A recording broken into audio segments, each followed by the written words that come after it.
Un premier vaccin a été autorisé dans l'Union européenne, celui de Pfizer.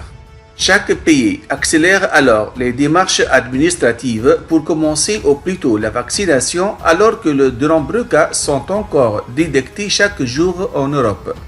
En France, la vaccination doit commencer dimanche 27 décembre après les dernières étapes de validation et d'acheminement. Tout d'abord, la Haute Autorité de Santé doit rendre jeudi 24 décembre un avis sur le vaccin. Elle validera s'il s'intègre dans la stratégie vaccinale telle qu'elle a été recommandée. Comme pour tout vaccin, une étape supplémentaire de contrôle est organisée pour garantir la qualité et la sûreté des doses, ce qu'on appelle la libération de l'eau. Ensuite, il faut acheminer le vaccin. Quelques camions frigorifiques ont déjà pris la route depuis l'usine Pfizer en Belgique.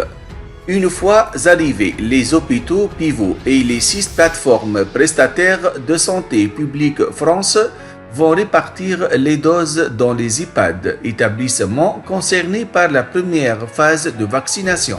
Cela doit être fait rapidement car les doses se conservent maximum 5 jours entre 2 à 8 degrés avant administration. Pour faciliter le transport, des conteneurs d'expédition isothermes ont été conçus afin de maintenir la température entre 10 et 30 jours. Lors des convois vers les EHPAD, la sécurité sera renforcée pour éviter les vols ou détournements. La dernière étape pour lancer la campagne de vaccination aura lieu dimanche et vaccinera les premiers Français.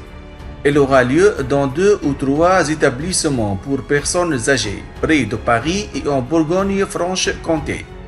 Pour la suite du calendrier, après la vaccination des personnes en EHPAD et de leurs soignants, la vaccination s'élargira entre février et mars en priorisant les personnes âgées ou avec une pathologie chronique ou étant des personnels de santé.